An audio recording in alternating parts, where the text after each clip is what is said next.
Okay, so um, for the second exam, you have kind of two major areas of focus. One of them has to do with cellular metabolism.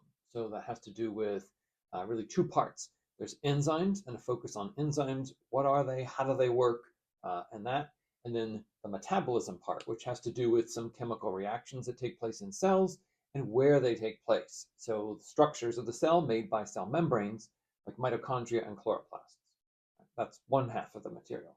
The second half of the material deals with genetics in cells. So that is also broken into two parts. You kind of have a molecular genetics part and a chromosomal genetics part. The molecular genetics part focuses on the DNA aspect of it, and the chromosomal part starts to look at a little bit about in this case, cell division or mitosis, and then eventually it gets into meiosis, which actually then brings us into exam three. So again, once again, there's going to be overlap and kind of continuation with certain aspects of the material, and then there'll still be more genetics on exam three at the beginning of it. So the beginning of exam three will be inheritance patterns of genetics, and that will lead us into genetic diversity and diversity of life of organisms, which will be three and four, the second half of the course. So the first half was all cells, and the second half is good organisms. So for this exam, you have a study guide with a bunch of terms. You have your questions, and I'm going to I can't go through everything again. It's very long. The last review I did covered too much, so you have specific lectures on the specific topics, and you need to review those if you need the details. I'm going to kind of give you really broad overview and just pick a few things to focus on. This is not all inclusive. If you go to the study guide and say, hey, you didn't cover this in the review, that's because it's covered in lectures and you need to go to the actual lectures to see the material. I'm just trying to bring together all these things in one place as a review for some of the bigger topics or some of the harder to understand topics. So energy. So first thing is a couple things like laws of thermodynamics you should be aware of. So energy can't be created. So don't use that terminology like the cell creates the energy for this or this mitochondria create the energy for this. There's no such thing. Energy is converted, right, from one form to another, right? So it's stored in chemical bonds, say between two atoms, or then they're broken and then it's released. It might be released as heat, and some of it may be stored in other chemical bonds. It could be stored in the concentration gradient. So remember cells and transport and pushing things across membranes. Well, that's storing energy. So high concentration of molecules on one side of a membrane is stored energy. That's unstable. So you can't create energy. It can't be destroyed.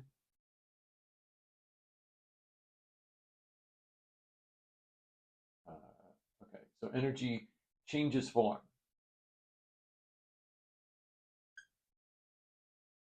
So that's the main idea here. The energy is going to change form, and we saw that a little bit with active transport. Okay, so ATP, a molecule being used for chemical energy stored in bonds, broken, the energy is released.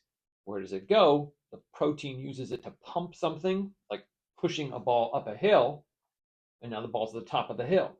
At the top of the hill, it's ready to roll down, and that's going to relate directly now to our talk about enzymes and chemical reactions.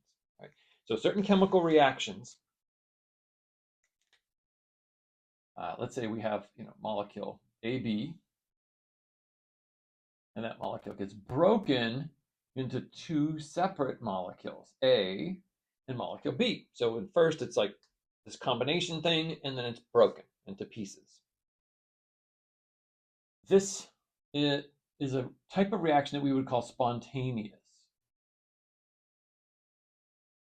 Spontaneous reactions can happen on their own. It doesn't mean they will happen on their own. It just means they could happen on their own. That means that here, this is a higher energy state, and this would be a lower energy state. And as things move from high energy to low energy, that would be natural. That's like something flowing downhill or like a waterfall, right? That will happen. Now, can you pump water up from the ground, from a well, like into your house? Yes, you can do that too, but it requires energy. So to go the opposite direction here, so to reverse this would require energy. And that would be what we call non-spontaneous. Okay, so a spontaneous reaction then will, if it goes from high energy to low energy, that means energy has to be released. Okay, so it's going to release energy. So there's going to be two graphs that you should be familiar with looking at and then maybe labeling, right, some parts of it to understand. So G is a term that stands for Gibbs free energy.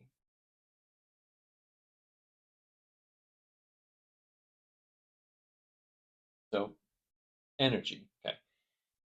And essentially, if we start off here with A, B, they're at a higher energy state. And if we end up with A broken away from B, that they are separated, now they're in a lower energy state.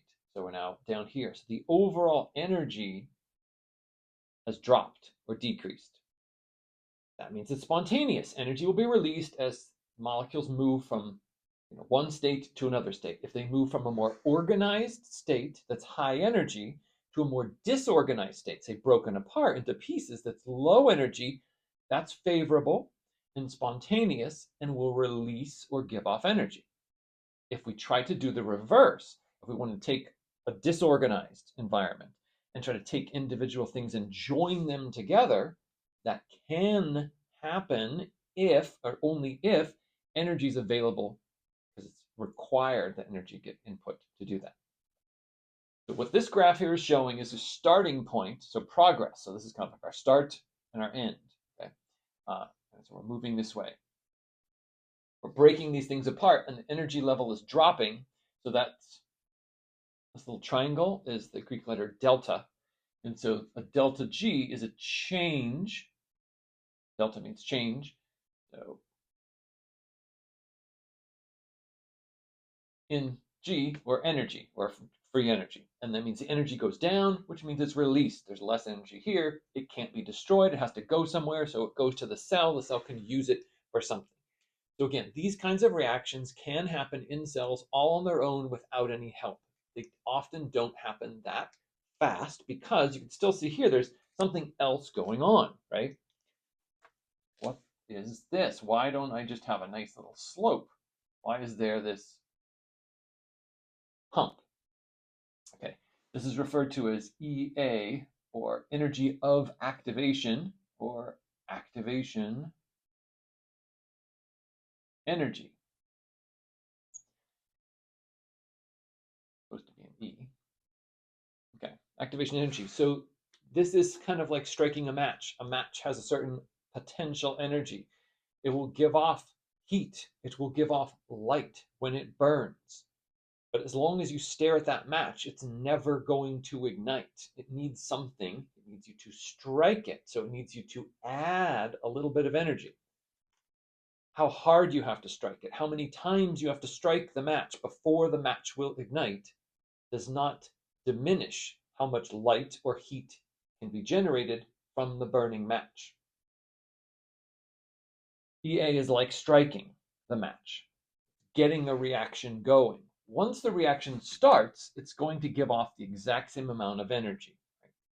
So how do cells overcome or supply the activation energy? Sometimes it's just heat in the environment doing this, but most of the time in cells in our body, it's enzymes. So enzymes, what they're going to do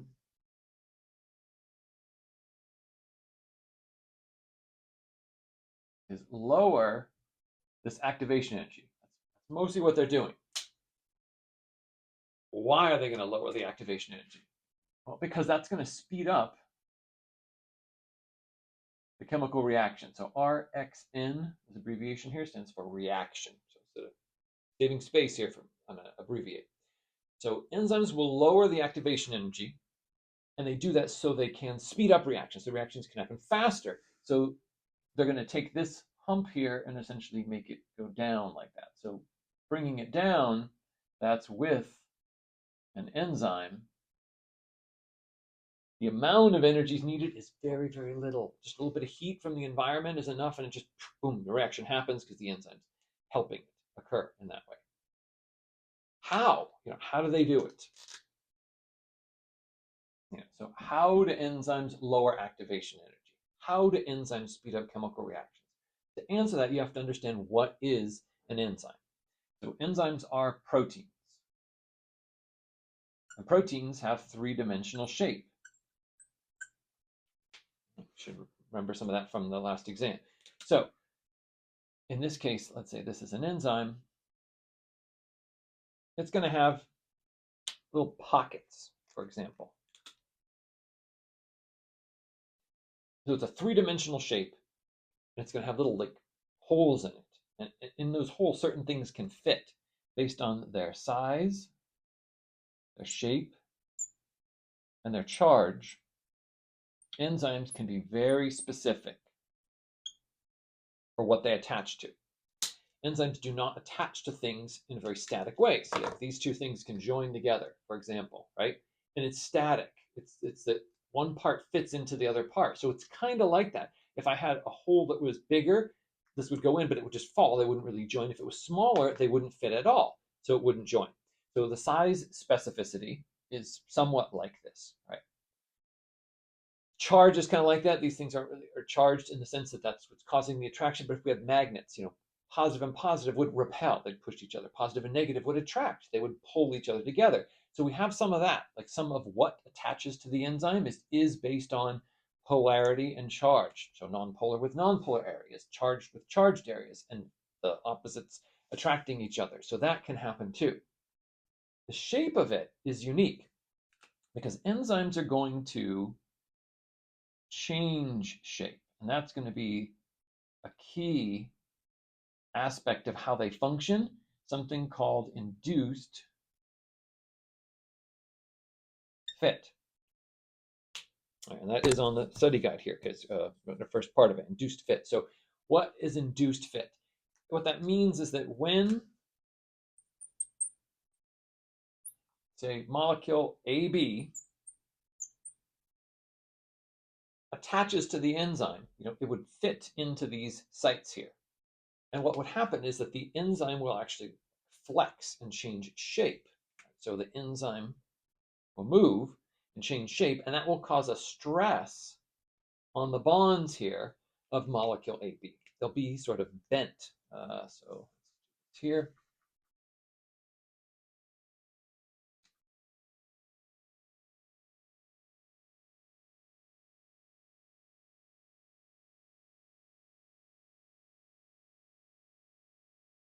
So stressed bonds. All right, is what I'm going to put here. But in the molecules that are involved in the chemical reaction. Okay. There's a whole bunch of terms. These terms like AB, they could be called the reactant.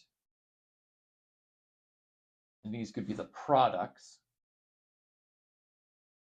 In addition, AB is already going to be called the products at the end of this. But the combination of the two of them could also be called the substrate.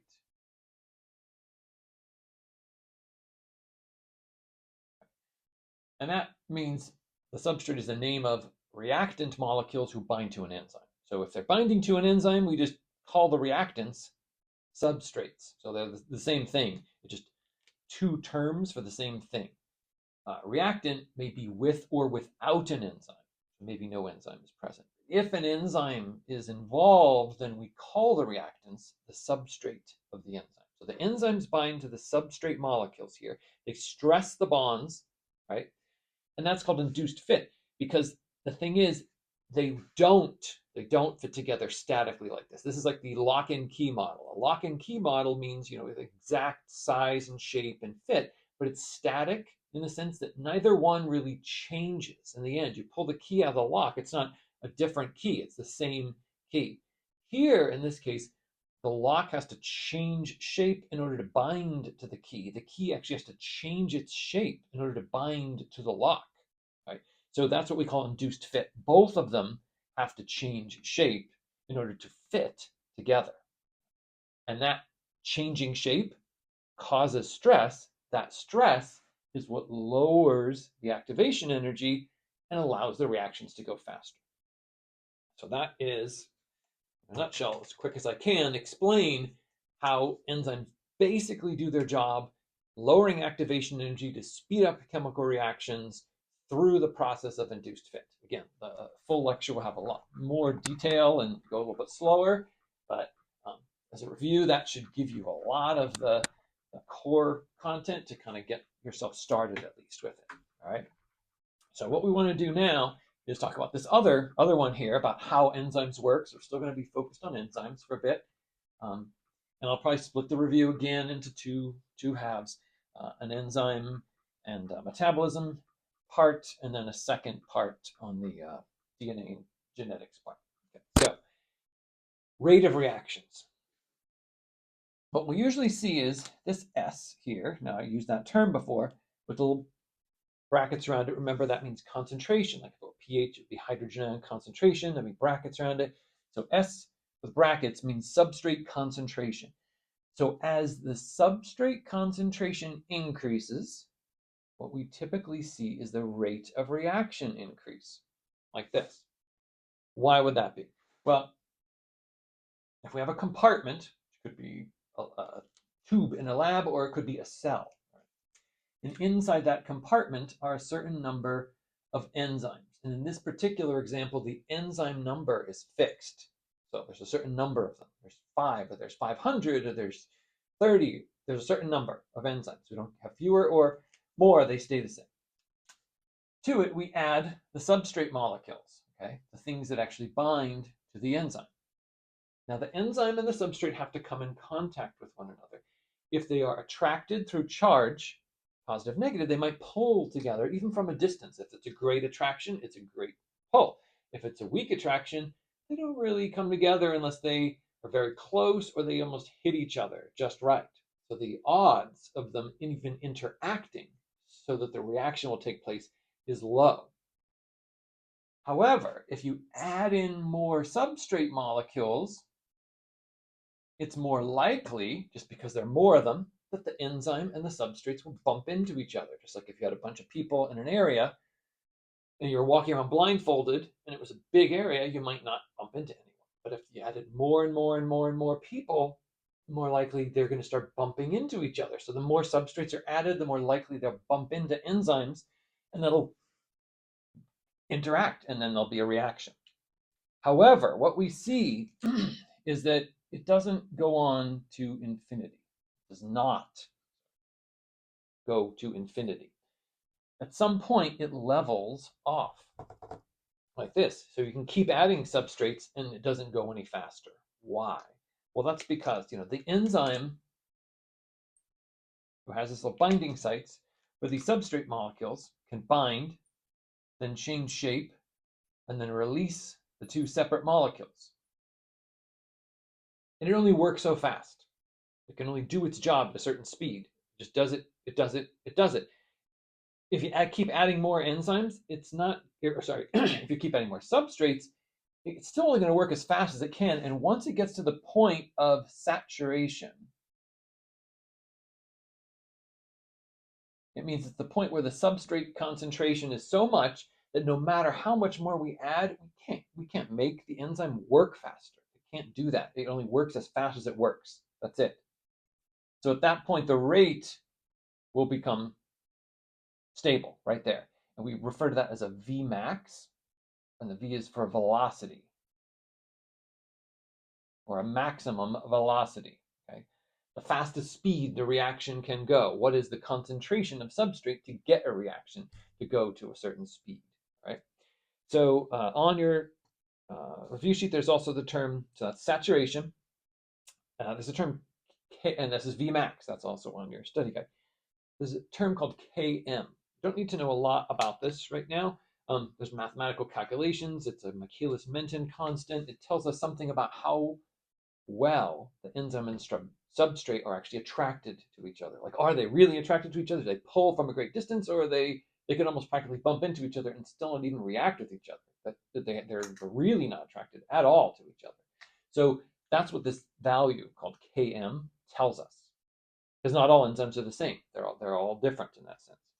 So Km is found here on the substrate concentration line. So Km is, by definition, the substrate concentration. It is substrate concentration at 1/2 Vmax. So actually, so if we had the Vmax here, and that's the halfway point, you would essentially kind of draw a line over and then a line down, and then that point would be the Km value.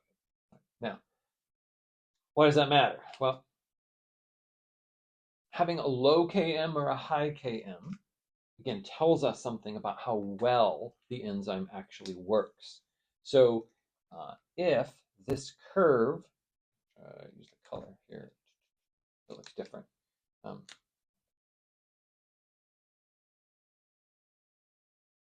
You can see in orange here now, I drew a different curve. Now it ended up at the same Vmax, but you can see it's a steeper slope. So essentially it reached the Vmax sooner. Right? It didn't take as much substrate to get to the same speed. Here it took this much substrate to get to that speed. Here it took a lot less. And so also if we do the 1/2 Vmax, that would be a different Km. So that's Km2, a second Km value. A small Km, one that means it didn't take very much to go very fast. So low Km value means a faster reaction, and the term is affinity, which is attraction. And then the other would just be the opposite, so a high Km value, the bigger the number, that means it doesn't go as fast, as quick, as early on, and they don't, and the reason is because they're not as attracted to each other. So that's what these Km values tell you. So it's why people study these things, and it's how we compare different enzymes to one another that do the same job. So if two different enzymes or three different enzymes could carry out the same job, they all can convert AB into two separate molecules. Does one work better than the other? And how would we know? This is how you would know. You would kind of like do the reactions and then say, oh, this one happens with very little of this AB molecule, and just boom, they're just all ripped apart. And the other, I'm putting a ton of it in there and nothing's really much happening. So that has to do with how well they're attracted to each other. Okay. So chemical reactions occur. Enzymes speed up the reactions by lowering their activation energy. Enzymes are affected by all kinds of different things, one of them being the things that they work with, or the actual substrates. Other things that enzymes are affected by have to do with temperature and pH. That's the last, another graph here. So third graph, to look at would be environmental. I'm going to put environmental factor. Okay. Sorry. Environmental factor would be on the other one here.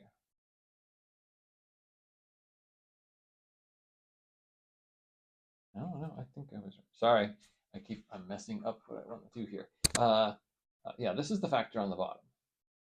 Okay, and this would be the reaction. And so let's say, for example, the factor is temperature or heat. What we'll see is as we increase temperature or heat, that's going to overcome the activation energy so that it's going to help reactions go faster. Molecules will move more, which means they'll just bump into each other more, even if they're in lower concentration. So increasing temperature will increase reaction rate. But what we're going to see is at some point this will happen. So not a straight line, not leveling off, it's just going to drop. Okay. So once we get to a certain temperature, the reaction rate, instead of just leveling off or continuing up, is just going to drop down to nothing. Why? Why would that happen? Well, we're going to find that they're optimal characteristics or qualities, optimal temperatures, optimal pHs, optimal sometimes salt concentrations, all kinds of factors or environmental conditions that affect how an enzyme actually works, affect the three-dimensional shape of the protein itself. And they could change the shape of the protein, denaturing or destroying the protein. It could be temporary or it could be permanent.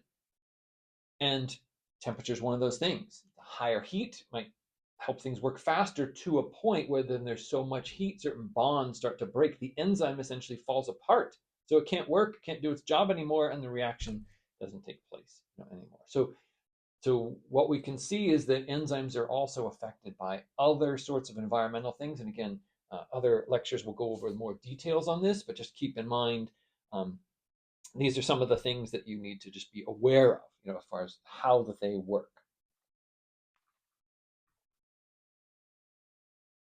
Now, chemical reactions are typically not just one-off, like meaning one reaction happens and that's alone, and then nothing else related to it ever happens again. Often what happens in cells is that the product of one reaction is just the starting point of another reaction, and then those products are the starting points of other reactions, and so forth. So there are what we call pathways, okay, biochemical pathways. So, for example, where molecule A becomes molecule B, something different now. B becomes molecule C. C is turned into D. D becomes molecule E. E becomes molecule. So there's a change. Something is changing into something else. Specific example, say this is glucose. It gets a phosphate added to it. It becomes glucose 6-phosphate. It's changed into fructose 6-phosphate. Another phosphate's added. It's fructose 1,6-diphosphate.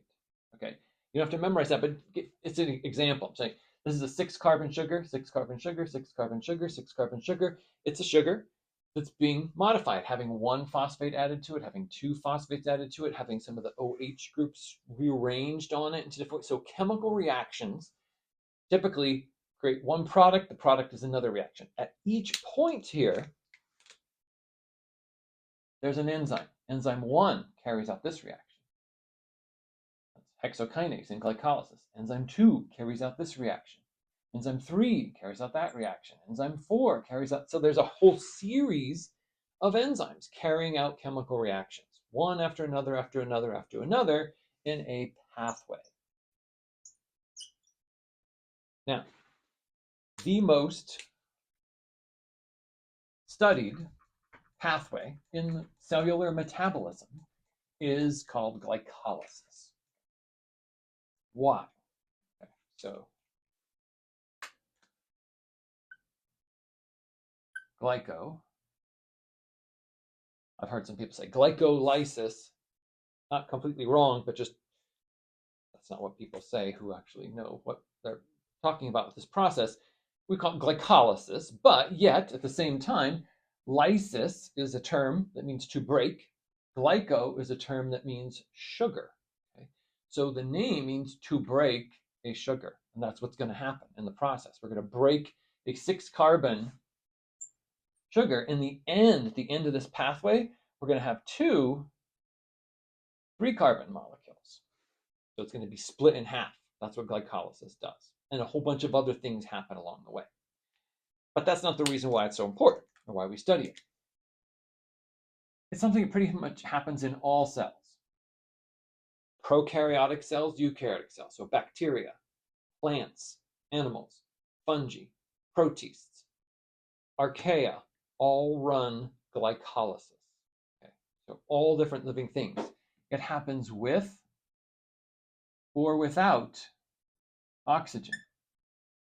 So aerobic oxygen or anaerobic without oxygen organisms that live in environments without oxygen still run glycolysis. So pretty much all living cells of all types can run this process. so it's common to all forms of life, and that's why we'll see it many many times in many different types of courses or in biology. So why do you have it here? Do you need to know as a non-biology major all the different steps and all the names of the enzymes and how each of the enzymes are regulated? Why, if you're a business major, would you need to know that? You don't. But if you're a business major, would it be good to know about a process that runs in your body and it's very important to you, that also runs in every other thing that's alive on the planet? It would seem that's kind of an important thing. So maybe to be at least aware of it and how it works in general. Okay. So what happens in this process? First off, here is we're at an equation. So glucose, which again is a 6-carbon molecule, which is, again, remember the rules for carbohydrates. Some of you remember that from the first exam. So if I have 6 carbons, right, how many hydrogens? Think about it. Do you have the same number? Less? More? Is it double? Is it triple? Remember, it's double. So twice as many hydrogens as carbons. And then there's oxygens in a carbohydrate, right? So, like, remember, like it's hydrated carbon, right? And so it's the same number of carbons and oxygens. They're the same. So glucose is C6H12O6. It doesn't tell you where they're organized, how they're oriented, but that's its overall formula. So glucose is required. ATP are required. So this process needs energy. If we don't have energy, molecules available, it doesn't even run. Okay, so you have to have some ATP. So it requires an investment.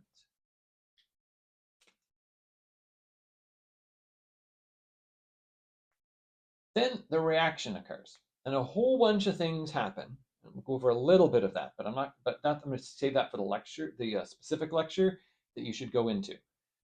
And then I have a detailed lecture for people who need this class as a prerequisite for other science courses. If you're taking this as your prerequisite, this is not enough. Like I said, you'll see this again in so many other places. If you don't know the details, then if you don't know more of these details, you're not going to do very well in other courses, in anatomy, physiology, or microbiology, or other classes like that. You need to know the details. So I have way more detailed lectures in the additional folders in the course. So definitely go to those if that's your purpose. But if you're an art major, you won't need to necessarily go much further. So glucose, ATP. What's going to happen is the glucose is going to get broken into molecules that we call pyruvate, who are 3 carbon molecules. And there's going to be 2 of those. As that happens, some electrons are going to be taken away. So I'm going to talk about this in a minute, oxidation, and they're going to be carried away. So they form, but they don't form. This molecule already existed as an NAD molecule. They just picked up electrons and a proton. But 2 of those form during this process, and then they take away electrons. So and they're super important that they carry electrons. Because how does this process connect with the next process and the next process and the next process and so on? Here, electrons. Electrons are the connection between all these metabolic pathway processes that we're looking at. Okay, so that's why this particular thing called NADH is so important. And then, this is where it gets a little bit tricky. It actually makes ATP. Okay, and the number here, I put this in a different color. It makes 4. Now, different times you might see or read or hear someone say different numbers for this. Okay, and there's a reason for that.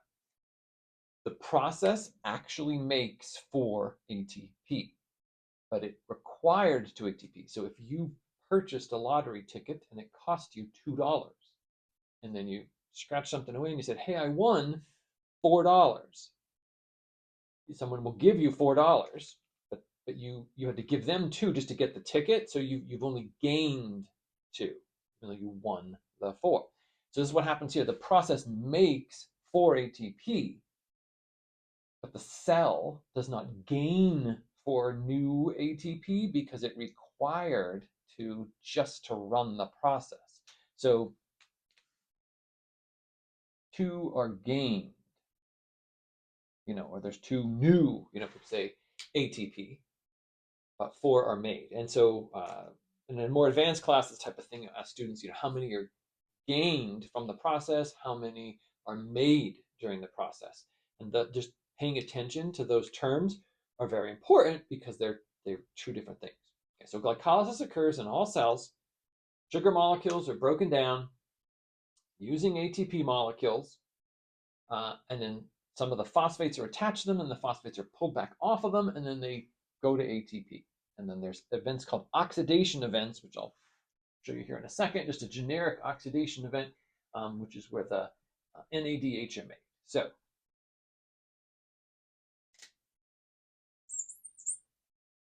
X, say some molecule X, okay. It has no net charge right now, not positive, not negative. Let's say here's molecule Y, and this is an electron.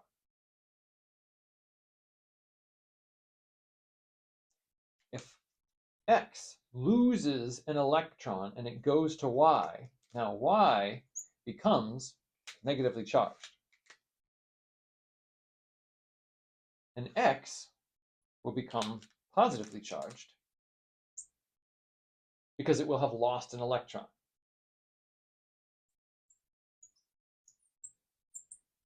Sorry about the squeaking. That's called oxidation.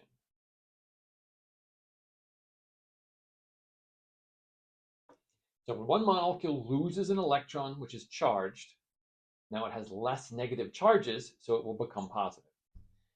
Whoever gains that electron will become negatively charged. Now, the molecule who gained the electron, it's a weird word, but it's reduced, meaning it has gained the electron. So this is the one who has gained the electron. And the way to remember this is oil rig. Oxidation, right, is the loss of electrons. Reduction is the gain of electrons. Okay, so that'll help you remember which one is the O. Oxidation is loss. R, reduction, that's the gain. That's the one who gains the electron. So during all these metabolic processes, there are going to be a series of oxidation and reduction reactions where one molecule loses electrons and the other one gains electrons. Keep this in mind. So, who cares? What about electrons? Like, you change, electrons are going to be storing a lot of energy. So it's not just that we're transferring a negative charged thing, we're transferring energy.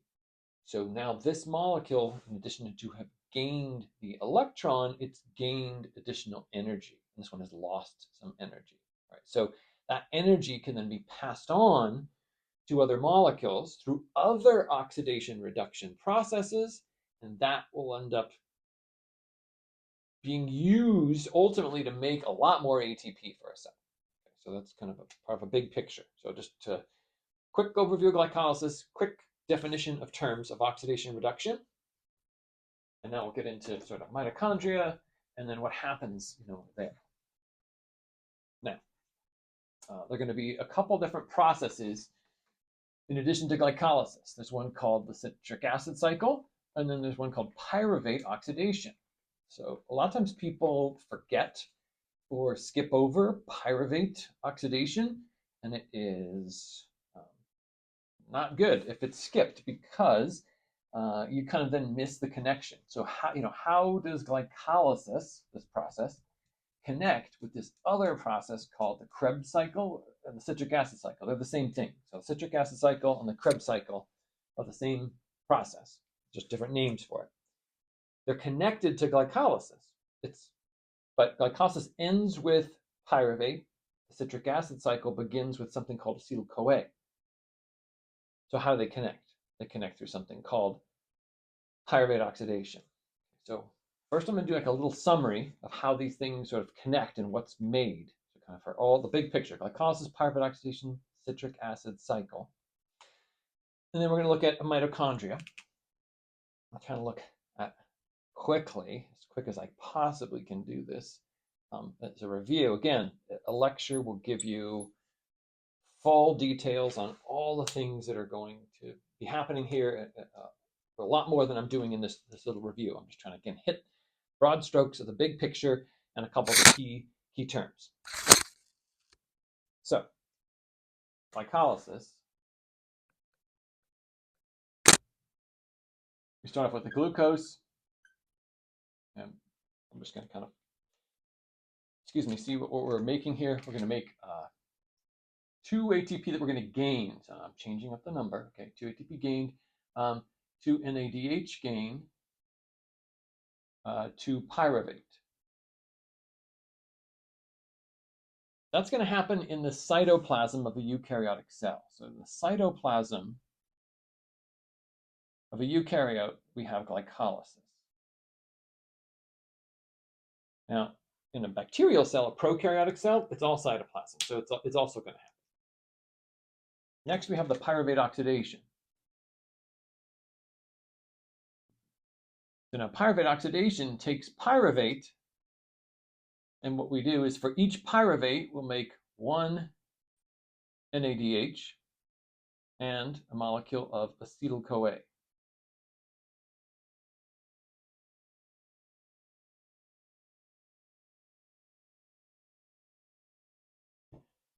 Now, remember there's going to be 2 pyruvates, so the pyruvate oxidation happens twice, 2 times for every glucose, right? Because the glucose makes 2 pyruvates, so there'll be 2 NADH per glucose, 1 just per pyruvate, like that. No ATP, are made here during this process. What also happens is that carbon dioxide, waste gas, is given off during that process. Finally, we then move on. Now that process is going to happen here inside the mitochondrial matrix. So this is representing a mitochondria. Right?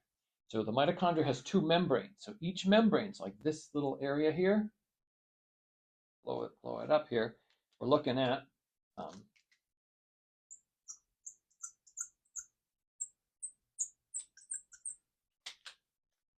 remember this from the first exam, right?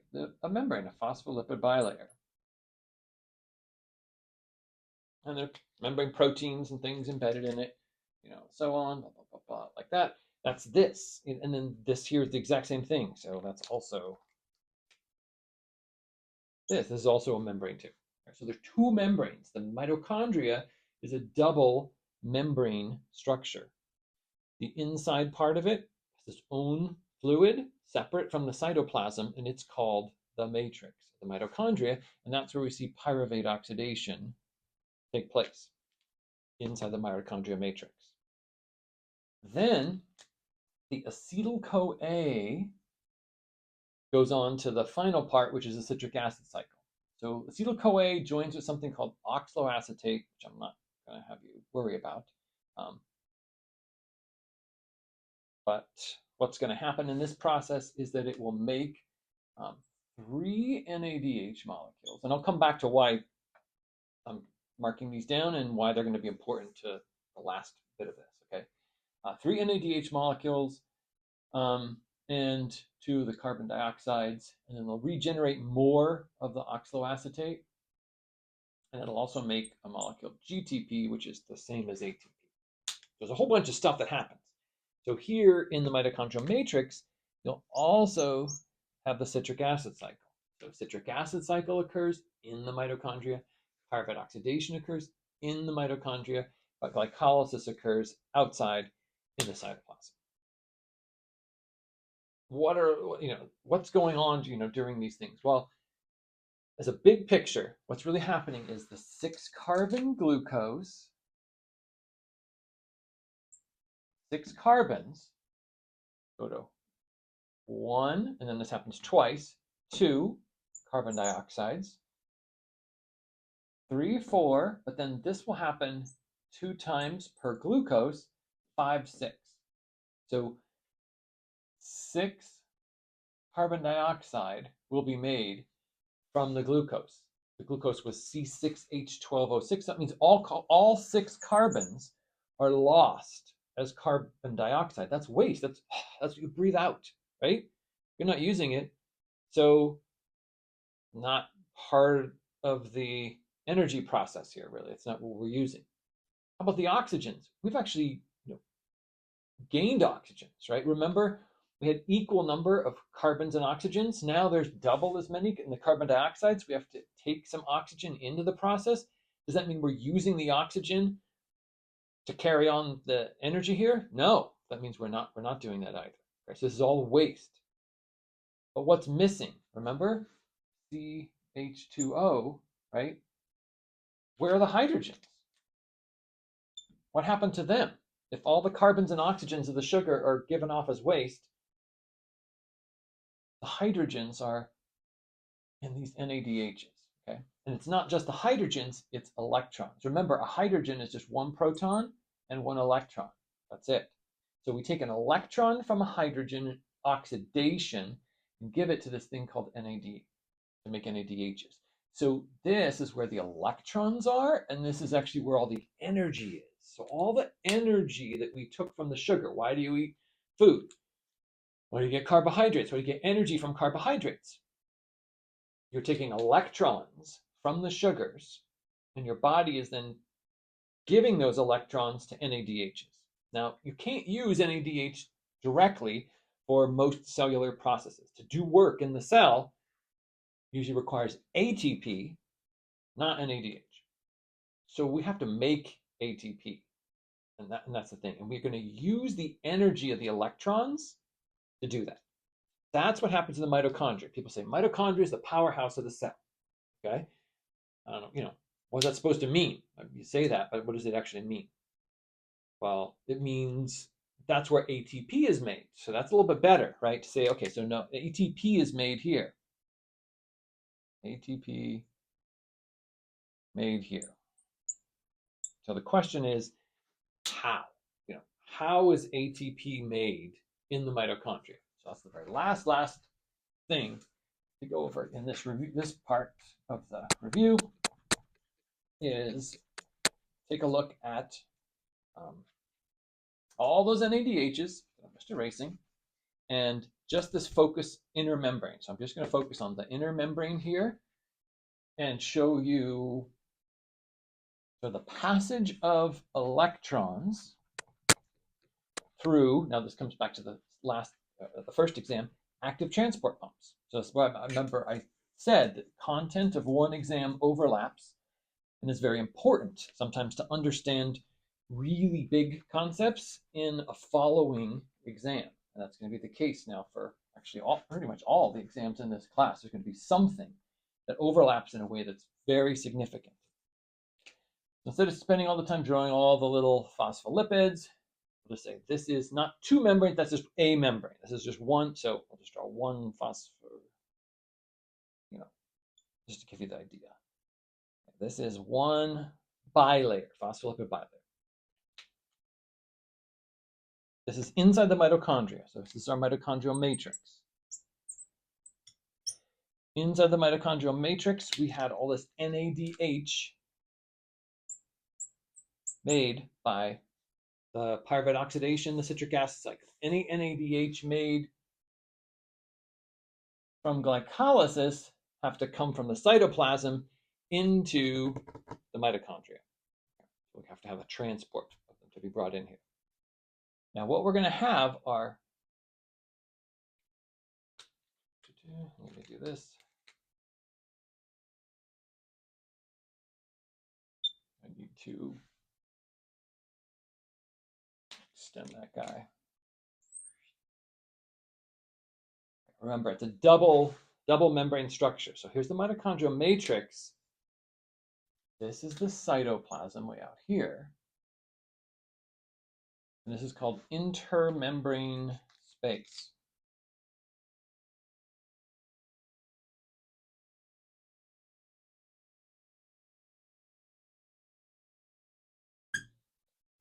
Space between the two membranes, remember, so there's two membranes of a mitochondria. So what's going to happen is that the NADH molecules are going to come to a protein who's an active transport pump. And they're going to give electrons to that protein. The protein is going to use the energy from the electrons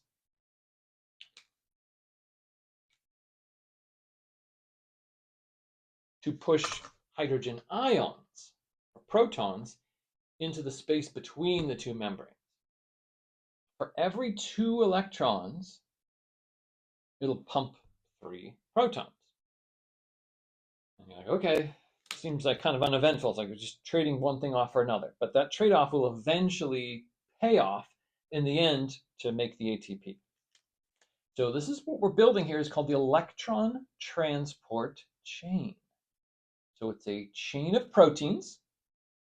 1, I'd say 2, 3, but technically this one's numbered 3, and then this one's numbered 4. Number 2 is just attached to the surface. It's not a pump. It doesn't pump anything across, so it's separate. So we kind of leave it out for now. These electrons flow on to the next one, and then the electrons flow on to the next one, and then the electrons flow on to oxygen, which we'll get to. I'm going to come to this. This is like the very end of everything here. So the electrons are going to be transported through a chain of proteins. Protein, protein, protein. So each of these things are proteins. They're transmembrane proteins. They're also active transport pumps. Every time they get energy from electrons, they'll use the energy to pump protons. Pump, pump, pump. 3, 6, 9 protons pumped from one side of this membrane to the other.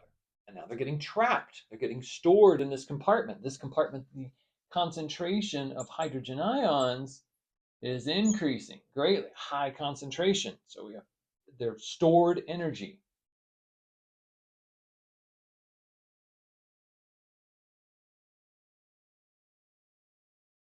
All right, so that's what's happening here is that sugars give electrons to this carrier. The carrier takes the electrons and gives them to proteins who use the energy of electrons to create a concentration gradient, essentially like charging a battery. They're storing energy here. That's what they do.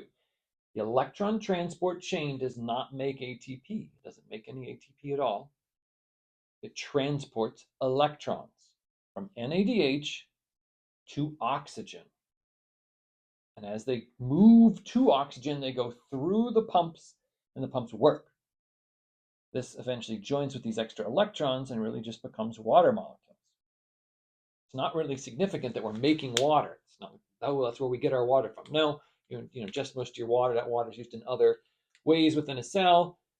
It's really just the oxygen is like a magnet. Remember, oxygen is very electronegative. So I don't have the space to draw this, but a really tiny graph, here. This is the energy on this side, and these are the electrons. And the electrons are moving and along these different steps here, like this is like complex 1, complex 3, complex 4. As the electrons go from NADH, the energy level keeps dropping. Energy can't be destroyed, right? So it has to be given off or released or change form. Remember, that's what I started off with. Energy can't be destroyed. Energy changes form. So the energy of the electrons is changed into concentration, stored energy. But that's, again, not the end. So where does the ATP come from? Like, how does the cell make ATP? How does the mitochondria, as the powerhouse, build all the ATP in the cell? How's that happen? Well, now we're finally up to that point. There is a different transmembrane protein that's going to allow protons to just diffusion right back into the mitochondrial matrix.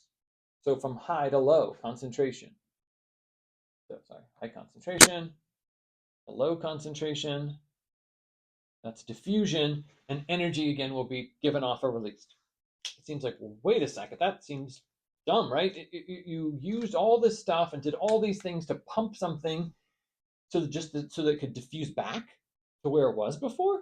What would be the point of that? Well, if that was all there was, then there would seem to be no point to it. But the point is that attached to this is kind of where the content of exam 1 and 2 come together. Attached to this protein is another protein. This one's an enzyme. And what this enzyme can do is take molecules of ADP and single phosphates, and it can join them together to make ATP. But that requires energy to do that, right? That's taking two separate things and joining them, the opposite of breaking things apart. So now we need energy to do that. Where is that energy possibly going to come from? It's going to come from the diffusion of the protons. So as the protons diffuse across, they provide the energy to the enzyme, and that enzyme then makes the ATP. So almost all of your ATP are made by something called an FOF1 ATPase. So an ATP enzyme, an ATPase. There are two parts to it, FO and F1. Yeah, FO and F1. F1 is the enzyme part, and FO is the transmembrane protein part that lets diffusion occur. Okay? So lots of stuff, tons of material. That's all just the enzyme and metabolism part of it, right? And again, there's more details. I didn't get to the chloroplast stuff even. Chloroplast similar in some ways. There's an electron transport chain. It uses light energy to excite electrons. So there's a lot of overlap with it. Make sure you look at that, at least the breakdown of the structures of a chloroplast, how they're similar to a mitochondria in actually many ways, and how they're different from a mitochondria in a couple ways as well. So now I'm going to stop this, reset, and then move on to the DNA part.